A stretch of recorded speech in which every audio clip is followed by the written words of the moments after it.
Nah, ada sebuah alkisah seorang ahli maksiat. Kerjaannya maksiat, dosa, numpuk-numpuk aib, dan dia sering tidak melakukan apa yang diperintahkan oleh Allah kepadanya.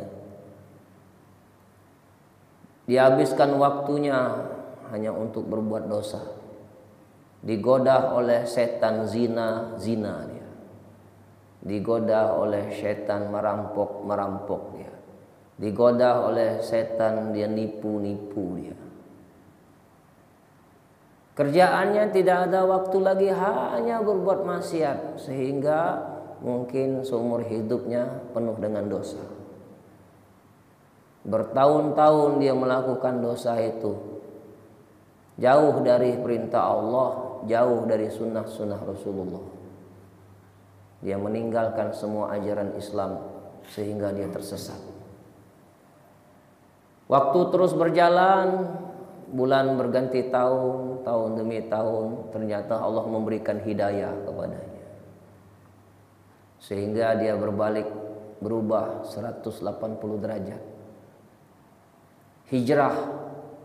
Dia meninggalkan semua perbuatan dosa, semua perbuatan maksiat, aib, semuanya dia tinggalkan. Karena pada saat itu Allah memberikan petunjuk dan diberikan oleh Allah taufik hidayah kepadanya, sehingga semua dosa yang pernah dia lakukan dia tinggalkan, dan dia berusaha untuk bertobat kepada Allah dan tidak mengulangi perbuatan itu, dan diisi hari-harinya dengan ibadah. Sholat 5 waktu, sholat sunat cukup, sedekah cukup, puasa cukup, wirid cukup.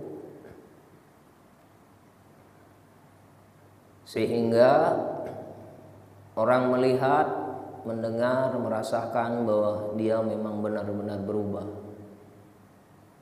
Dia berguru, dia belajar di kitab, dia belajar ngaji, kemudian sudah banyak guru yang dia ambil ilmunya sehingga dia jadi orang soleh. Nah, ketika di puncak dia telah menjadi orang yang berilmu, sudah jadi orang soleh, ibadah cukup, dan setan tidak pernah berhenti menggoda kita. Dulu ketika dia ahli maksiat, setan mengajak dia berbuat maksiat, dia ikut. Setan mengajak dia zina, dia ikut. Setan mengajak dia bohong, dia ikut. Setan mengajak dia merampok, dia ikut. Pada saat dia ahli maksiat, tapi ketika dia jadi orang soleh, ketika ada godaan, setan mengajak dia maksiat, tidak mempan lagi. Allah tukar setannya. Bagaimana setan itu menggoda kita orang yang taat ini? Merasa diri lebih baik daripada orang lain.